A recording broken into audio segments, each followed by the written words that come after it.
Welcome to SolFul Connections, where we skip the small talk and head right into the soul talk.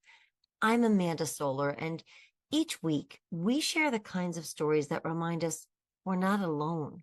It's about being human, raw and unfiltered, just real talk. Let's connect. Connection.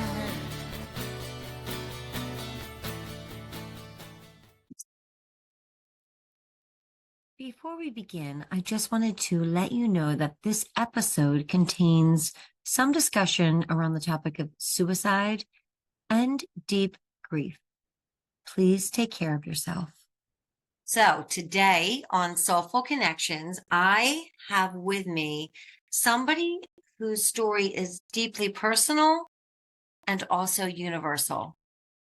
Stephen Wright is the author of The Weight I Carried, Hiking Through Grief and Healing on the Appalachian Trail. This book was born from suffering, profound faith, and I think the book is reflective of the thousands and thousands of steps that you took both physically and also spiritually to move forward after the loss of your wife, Stephen. Yeah. I am very grateful that you are here with me right now. Thank you. Yeah, me too. And I'm also grateful that you're talking about grief, and which is such an important topic. And I don't think we talk nearly enough about it. I think that we think of grief as having, a beginning, a middle, and an end. And I don't know that it's exactly like that. So for listeners, can you kind of talk about what is the book born from? What is The Weight I Carried? Well, I guess I got to give you a little bit of info first. So, like you said, I had this tremendous grief from the loss of my wife, but it wasn't just that. It was also things that happened in my youth that absolutely surprised me that came back. And it really took me off guard. And it hit me as much as my wife's death did. And the way she died, it wasn't that she died. I was, I'm not going to say that I was fine with her dying, but it was the suffering part and bitter suffering and nightmare kind of suffering, that you can't fall asleep once you see it. Yeah. And I was a member of a church that allowed me to do hospital praying with dying people, kind of like a grief person, that would just pray for people. And some people I never knew, and then I really kind of fell in love with that, and just praying with people that I said, if you have a patient that nobody comes to visit, could I come and see him? That kind of stuff, and I would pray with them. And throughout my years, I prayed with, I don't know, maybe 300 people, but 17 of them, I actually held their hands when they died. Wow. And yeah, it was an amazingly, what a privilege, okay, Yeah. to hold somebody's hand as they're going from this world to the next. Um, it sometimes they were scared, so you try to comfort them in a way that they're used to being comforted.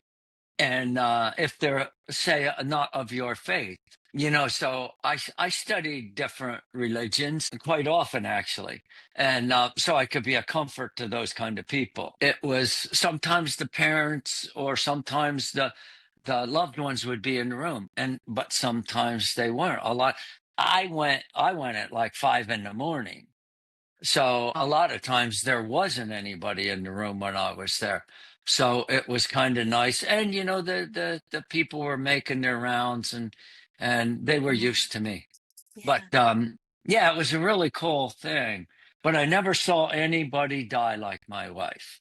Wow. That's what And my family was with me, my daughter Jocelyn and son Tristan and my son-in-law Tommy.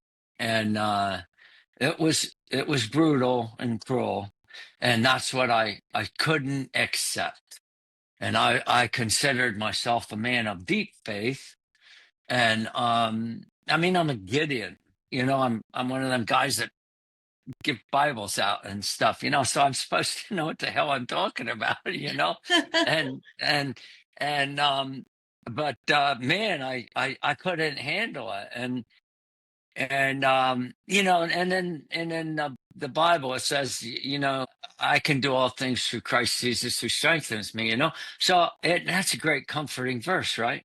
Right. I can do all things through Christ Jesus who strengthens me. I couldn't handle this one. Yeah. And I wasn't used to that. I could handle anybody else's death, but I couldn't handle hers. Yeah. And so that's what how it started. And then through a lot of different things that happened when I was on the trail, what took me by surprise is, so I had these nightmares every stinking night of my wife's final breaths, and just wake you up out of a dead sleep. But what came back to me is my youth, and things that I said to my father that were so ugly. And I'm not going to go into that. You'll read about it in the book. And then things that I did, and then the Satan pointing out that you're no good, that kind of thing. And I guess you hear it so much, and you get beaten down, and you are exhausted and tired, and you start believing it, that you are no good and Yeah. that you're worthless. And it doesn't happen overnight. That's another thing that I would like to warn people, or people that are trying to get out of their suffering. Mm. They want a quick, okay, I want to know how to get out of this. Well, I'm still working through it. Um and that's been She died in 2018. Now in 2023, I'm saying on the Appalachian Trail, I found healing on it from my father and from my wife. And probably the biggest one was forgiving myself. And that was really tough to do. And accepting that forgiveness, I mean, I knew, I found Yeah. that God forgave me. Okay. I found that. And but forgiving myself was a different story. And so that was tough. So now I'm zooming ahead to where you asked me about where this book started. So I did the trail in 2023, and I found that healing, and I found my self-forgiveness. I found forgiveness, and I found starting over again.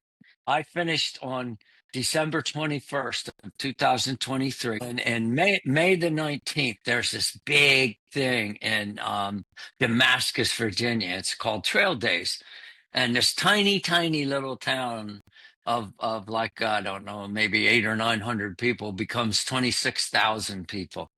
All the trails unite at this. All the Oh. hike. Yeah, the hikers all. It's a big reunion. It is for the current hikers, but it's mainly for people that finish the trail, and it's time to see friends and celebrate. Hey, it's been this year and this year. I was in the parade with people from 1971, and yeah, it was really cool. Okay. Yeah. But meanwhile, there's all these tents and ministries trying to help hikers in any way. And this one particular tent, is that it was a foot washing tent, because your feet are filthy. They need, Oh. and then they give you a massage with oil on your feet.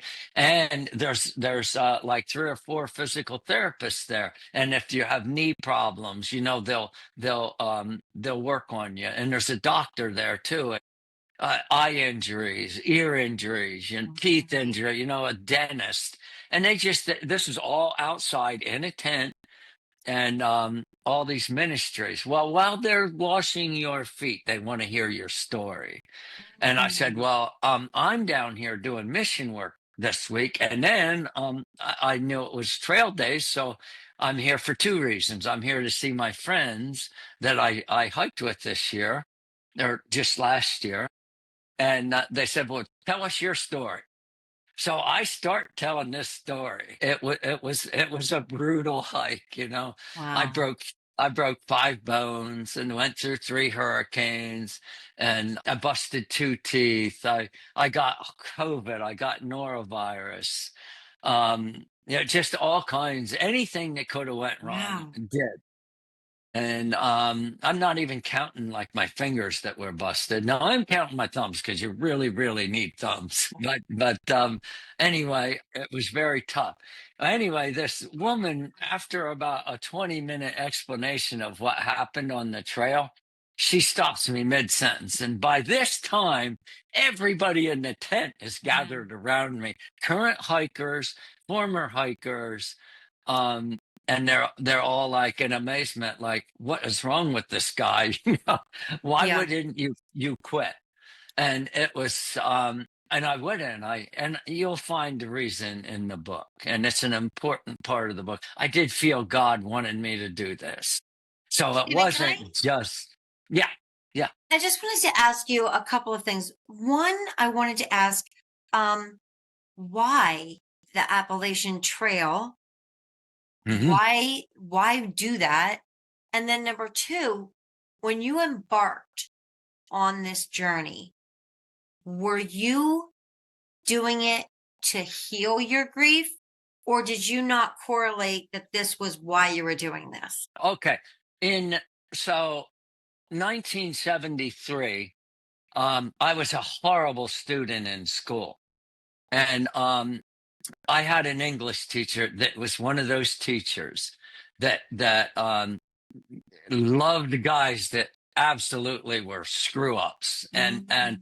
that struggled in school. And he was just an awesome man. His name was Bill Van Horn, World War II vet, and so was my dad. So had a Mhm. little connection with him Mhm. there. And anyway, he tried his best to get me into anything, but he just couldn't.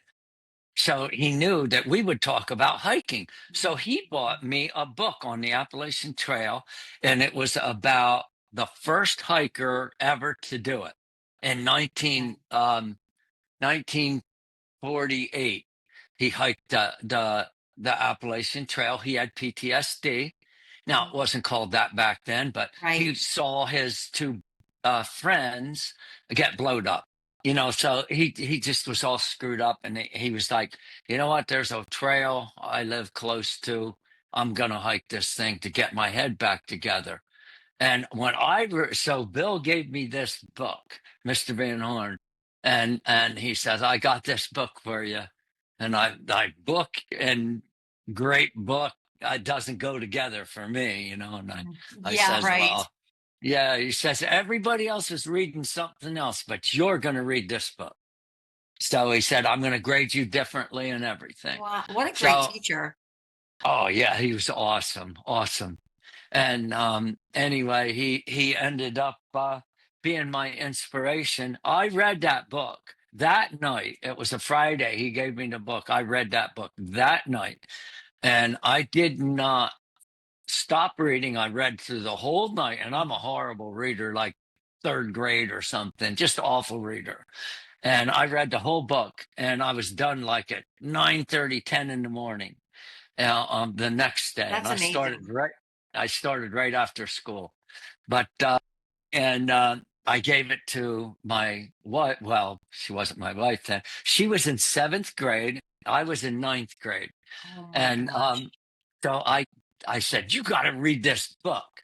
And which I was supposed to go to a basketball game the night before, and I did, and she went and got a payphone and called me. Where are you at? And you okay? And I said, oh, I'm reading a book. I'm sorry, I should have called you, but I didn't know how to get a hold of you. We were sneaking around. I wasn't supposed to be with her, but Wow. That's when Um, you met your wife that young? yeah, she was in seventh grade. Yep. Oh my Yep. gosh. And I was in ninth grade. Yep. So And what's his wife's that's name? Sandy. Sandy. Yep. So, wow, that is quite a love story, Stephen, Yeah. to be, Yep. I mean, you were together your entire life, essentially. Yeah. We grew up together, I Yeah. say. And Yeah. then, and there is a little love story in the book. Oh, nice.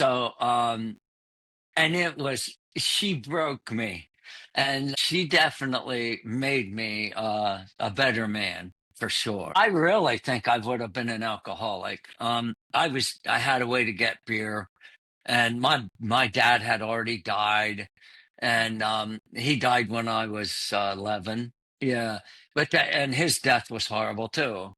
But anyway, that was all in this. Had something to do with me falling in love with her. Mm. So and a beautiful little story in the book about that. I think so. So, can I ask, when you were going into the hospital, to be with people on that leg of their journey, the last leg of their time here on earth, what made you want to do that? Well, my pastor at the time was overwhelmed. It started off first with guys that needed marriage counseling. He said, "Man, I am like inundated with people that I got to be with, and I've got like three guys that need somebody that has a good marriage, and maybe you could talk to them." So that worked into a Bible study. And then it was healthy marriage guys came in because we kind of opened it up, and then I Nice. didn't want to just sit there and lecture, you know. So it was a really cool kind of thing, and pretty soon it blossomed into a pretty nice little group. And Yeah. then he was like, "Well, hey, since you're really good at talking with people." Somebody in the church was suffering, and he was in the room when I was in there, and I didn't know he was in there. And he just walked in and listened to me pray for this person. And then all I know is I felt his hand on my back. Nothing was said about it that day. And then he calls me after church the following week, and he says, was blown away by your prayer. He said it just seemed like God was using you better than he was using me. I think you got a gift at this. I think you should run with this. And he said, would you want to take up the slack in people in our church that need to That's be prayed with? So that's what I started to do. And then it blossomed into, I'm an early riser. I was yeah. working, and I did a lot of work in this town. We got a major hospital, Geisinger Medical Center in Danville, Pennsylvania. It's like, I don't know, well, 15 miles away, but it's a major trauma center, 500 beds. So there's all kinds of needs there. Yeah. And so that's what I did. And I actually talked to the chaplain in the thing, and he was absolutely, we were friends anyway. So he was like, yeah, yeah. And then there was a guy, whose name was Woody Wolf. He would sing to kids that Oh, were in a coma or something, wow. so Yeah. every once in a while me and him would hit. Oh my God, it was a spiritual, like, honeymoon that I loved that time of my life Would you know you mind sharing, Stephen, the role of spirituality in your life? Like, Yeah, so now I was against God, okay? But my mom was an absolute amazing woman. I mean, her husband was an alcoholic, and, she had all these kids, and we were made to sit down and read the Bible right after supper. Okay. No matter what you were doing, if you had friends over, guess what? They were listening to the Bible. Now, it wasn't a long thing, it was 20 minutes, right. but everybody had to take their turn going around the room and read the Bible. We would read for 15 minutes and we'd talk about it for 5. So that's what I grew up with, this staple of faith, woman. But when I looked at that time of my life, also, I saw my dad dying and the way he died, and then the things that I said, all these things that happened to me. I got tremendously beat up, and you know just all kinds of bad things. And I thought, there can't be a God. If there was, he'd listen to that lady, because she's better than any preacher I ever saw. So there can't be a God. And me at third, fourth, fifth grade, that's how my mind worked. Yeah. It just didn't make sense to me. And God was supposed to make sense, and he made no sense. So I had no fear of consequences. Oh, my poor mom. But and I wasn't the only one. My brothers were like me. So it was a tough time, and it was during the Vietnam War, and that kind of thing. I had a brother that was in Vietnam, another brother that was Wow. that was on his way to Vietnam, and then he got hurt. But anyway, two guys in the service, kind of at the same time, and glued to the TV at night where they're at, and so it was a horrible time, and we had to move away from a tiny little town where I live right now to Providence, Rhode Island. In 1968, Martin Luther King, Robert F. Kennedy just being killed. I got in this big fight, and it was a gang fight first day of school. But anyway, it was awful. So I just didn't believe in God. I couldn't see how there could be. Yeah. You know, So then how did you come to terms with the belief that you ended up having this faith and this profound belief in God? How did you reconcile that pain that you experienced with your faith? when we moved from Providence, Rhode Island, I was in a probation for stealing, for burning a woods down, for stealing again, and all this stuff. And then I flunked school for the second time. So I was on probation in school, and I was on probation in the law in fifth grade. All this by fifth grade, and so now I meet Sandy, Yeah. and it's a year later, and then we have this real romantic thing happen at the graveyard of my father. And it turned into, she broke me, is what it amounts to. And I felt that God, I didn't know if my dad was a Christian, if he was a believer. I said something like, I wish you were dead, you know. And so when I said that, and then 10 days later he dies, Oh my I think gosh. I killed him, right? I mean, if my Yes. son said that to me, it'd kill me.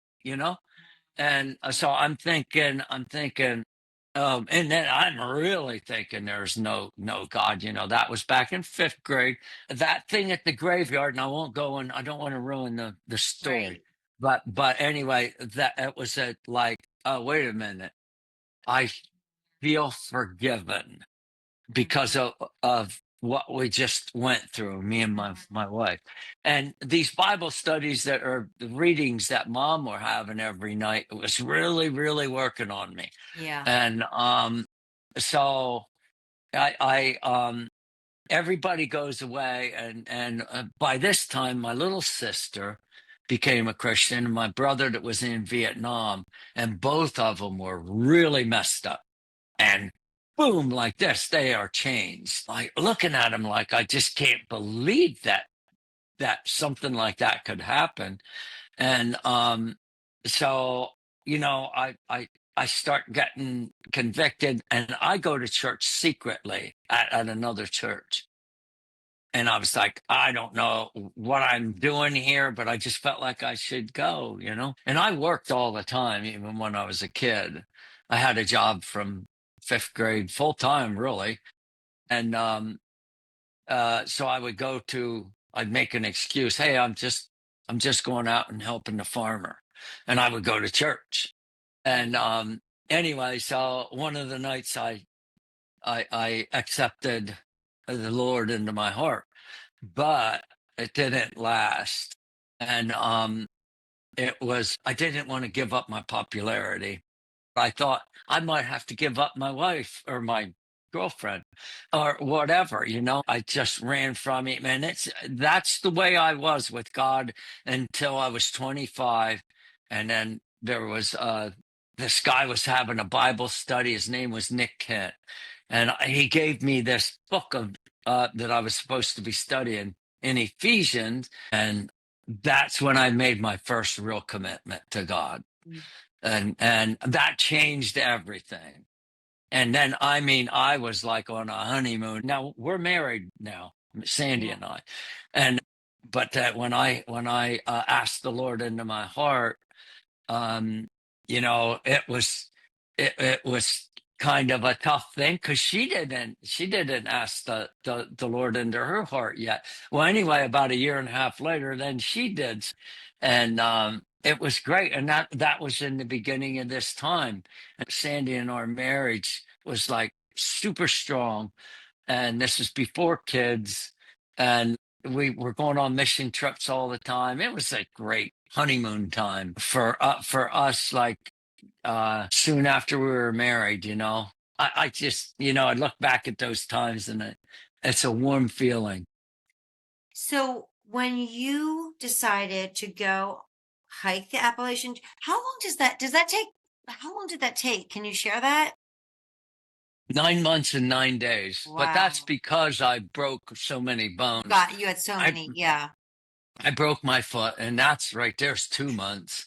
And then I got the norovirus and COVID. I Oh broke my my goodness. collarbone, which, Mm. yeah, Wow. your straps of your backpack go right over that. And then I broke a couple of thumbs and broke my nose. I That's busted 2 teeth crazy. out of my mouth. Had to get Wow. caps and crowns. Oh my Yeah, gosh, Stephen, I feel lucky that looking at you because it seems like it was really dangerous. Um, Uh, well, that doesn't happen to everybody. And the reason why I broke so many bones is I came into the trail hurt and I tore my rotator cuff. So when I hike with sticks, but see, false hope is dangerous. And in anything, right? It doesn't matter mhm, what it is. If you put hope in something, but it's not really there, well, it's worse than not believing at all because you wouldn't have tried it. You know. right.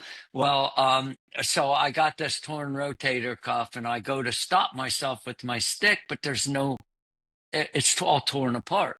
So I would go tumbling down over a bank or I walked Yeah. right off a cliff, and just all kinds of Wow. crazy things. So, do you think when you decided, you know what, I'm going to hike the Appalachian Trail, was it kind of like I'm fulfilling this dream I had as a boy when I Yeah. got, was that the motivation? Yeah, so this was a cool little story. We both had the dream. Sandy and I both had the dream. Oh, After she read the book, she said, I said, I'm going to hike this. And she said, well, when she read it the very next day, she said, well, I'll hike it with you, but you got to wait for me. And then, and then she went to college, and then we got married, and then we bought a house, and then yeah. kids, and then it's over. Yes. you know, Yes. and so I'm thinking it is over. And this is a quote in the book. So if you let a dream die, a little of you dies with it. And I said that to Sandy when we were thinking about this hiking it, and then we let it go. And then on her deathbed, like 1 week before she died, we have the big conversation. I think you should, go and get married, and she already had women picked out for me. Wow. It was, so Mhm. she said she'd be great for you, and her wife or her mom loves you, and this kind of thing. And Wow. no, I don't want to have this conversation. and she said, "Well, I think that you ought to hike the Appalachian Trail. Remember, you told me if you let your dream die, a little of you dies with that dream." At the time, it didn't hit me. I didn't really, Mm-hmm. but I had a nervous breakdown, zooming ahead 18 months. And I'm going to this psychiatrist, and um, this is after like you know, unsuccessful suicide, you know, Mm-hmm. and I wanted to kill myself. Okay, I didn't have a gun to my head, but I wanted to drive my truck into a tractor trailer. Yeah, and I Mm-hmm. couldn't handle it. I Yeah. couldn't, and it, like I said, it didn't happen just like boom. Yes. Okay, I'm great. Now I'm not great. It Right. wore me down. And that's why I say have patience with your healing journey, because you didn't Yeah. get there overnight. So yeah, it was a crazy time, but I had this, psychiatrist, and she said, "Stephen, you got to eliminate everything that makes you unhappy in your life." And what makes you unhappy? And I said, "The news." I said, "It just depresses the hell out of me." And she said, "Well, don't watch it." Well, I couldn't. I was like, "Well, I want to be informed." And she said, "The world is not your problems. Your brain is your problem right now, and your heart." So she said, "You got to heal your brain." And she said, "Sell your TVs. Do not come back here next week and tell me you didn't sell those TVs." And so I just gave them away. I gave 5 pretty new TVs away, Wow. and so then the meeting with her the next week was, "Okay, now what makes you happy?" And I was like nothing makes me happy. I was just miserable. Yeah. And she said, "There's got to be something that." I said, "Hiking." She said, "Well, that's easy, going to hike." So I was thinking, as soon as she said that, I thought, "Oh my God, that's what Sandy told me." Wow. Hike the Yes. Appalachian. But anyway, uh, that's how it all came about. So, Stephen, I'm going to make sure that in our show notes we have a link to where people can get this book, just to leave people with something who are listening who might be going through their own grief journey. Can you share, even if it's one thing that you have learned about grief, about the grief, the healing, and the experience of such profound grief? Okay, okay. Well, when I admitted, see, my family didn't even know that I Oh, wanted to kill myself. And yes. when I admitted that, they were in shock, and it was at a church, and I didn't tell them, and they were as floored as everybody in the congregation. And it was so tough. And I had some, like my daughter and my son, praying for me, and just Mhm. some Yeah. people. And it was um super emotional to do Yeah. this. And I was a wreck, but I felt like I didn't leave anybody with any hope. I found after that service was over, I felt like I was a failure. I felt like I was a failure. I got inundated with phone calls. I got people, like, Oh, even right out as I was walking out of that church, I was thinking, I'm a loser. you know, I yeah. I just I Oh, I suck. I can't communicate. I wanted to give people wow. hope, and all I did was tell them I wanted to kill myself. What kind of hope is that? Well, anyway, these people, uh, before I even got out into the lobby, people would hug me, and or whatever, and then there was a young boy that I'm close with, and he just hugged me and cried and never did say a word to me. Never, not one word. Wow. But he cried on my chest for 5 minutes, and he wrote to me then a couple of times, and then we talked, Hmm. and then somebody else said, what you said, it gives me hope. I am going to tell somebody that I feel this way. And boom, boom, boom. It was just like all these people came out, and they said the things that you admitted that you said to your father, and that the sins that you did, you just laid your soul out wide open. And I feel like I can do it now. To open yourself up, and to just allow yourself to open up to somebody is the biggest first step. I shared this. I was interviewed by Hiker Trash Radio. They're from LA. And the guy was like, what he kind of asked the same question on, and I'm going to tell you what I did. So how I didn't go through with killing myself was just a breath. I was hyperventilating, and then I was like, wait a minute, I remember about breathing. And then my daughter's a yoga instructor, and this, and my son, going for physical therapy and stuff, talking about the breath, and that was it hit me. Just take a breath, and then hold it. So I was like, take a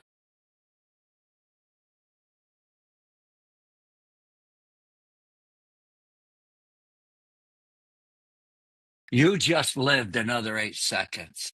Wow. And I did that until it was a minute, and then until it was an hour, and I could pull out of that road and go home, and I kept on breathing that way. Wow. 8 second breath, and it saved my life. The power of the breath. That's really Yeah. incredible. Yep. And I believe God gave me that, and I visioned 3 people praying for me. Wow. Like, what? And then, I had my phone kept ringing when I wanted to kill myself. My phone kept ringing. And, it's this guy that always calls me, and then this other guy that always calls me. But, I didn't answer. But everything kept on happening. And my doctor did call me, and I thought, I got to talk to her. And she, Stephen, where are you at? But this is after I had already breathed for like an hour along the road. And she said, you got to get back in here. And I quit taking medication. It was like, she said, you got to get back in here right now. That drug you quit taking, the biggest side effect is suicide. You Yeah. got to wean yourself. It takes a year to wean off of that. And you did it in one day.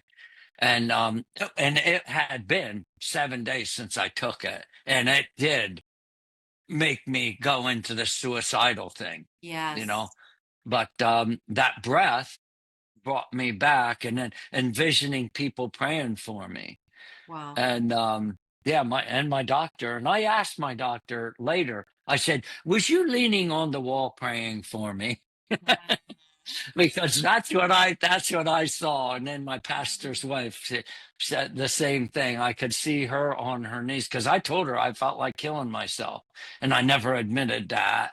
Now she Wow. knew about that, but that's it. But that's what I would say. I said, if you're contemplating or if you're in that dark spot, just take a minute and breathe, and it Yeah. will help you. And ask God to help you in those breaths, Yeah. clear your head completely, and then He's there for you. Yeah. So, Stephen, as we wind up, can you share what brings you light today? Well, I still love to hike. I hike almost every day. And I like to be in the wilderness. I like just going for a walk and seeing nature. And I get down, I climb trees still. I mean, 60, what am I? 66 or 67. I can't remember right now. But I You're was just born in healthy, 59. actually. Yeah. Yeah. But you're still Yeah, climbing trees. I love it. yeah, I climbed 75 on the trail. There's a different perspective when you're up high, and life is at different perspectives, and I would say attitude is 90% of how things turn out. If you have a bad attitude, I had a bad attitude and things were going to shit, and when you decide to take control of your attitude, that's a changer. But nature is and hiking and reading my Bible, and I got the Bible on these things, and on the Appalachian Trail, I listened to the Bible 5 times all the way through. Wow. And I like to listen to books too, but I like to see animals. I like to see snakes, lizards, toads, frogs, bears. You know, I Yeah. just love nature. I love being in it. Can't get enough. I'm going to go on another through hike, God willing.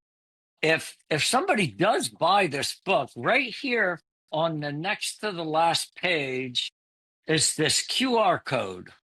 Yeah. And if you get your smartphone and zoom in on that, my all my pictures, well, it'll take you to my web page, which will take you to my photo album. But that's why, and I took most of those pictures up in the Oh, trees. wow. Yeah. Well, Stephen, I will make sure that in our show notes we have a link so people can get the book. And I want to thank you not only for coming on the podcast, but for giving such vibrant language to grief and healing and Mhm. suffering. These are really big themes. And on some level, you kind of can't escape them. You can't escape them if you're a human being. Yeah. And you're letting people know that there is a way out and that they're Mhm. not alone. Mhm. And I appreciate that. I appreciate it. Thank you. Yeah, you betcha. Yeah. Thank you so much. And it was a joy to talk to you. Hey, thanks so much for listening. Thank you for being a valued part of the Soulful community. Thank you to William Aronson for writing, recording, and producing the Soulful Connections theme song. And finally, always know you're not alone. We are connected. We're all in this thing together, and you and your story are important. Let's just keep on connecting.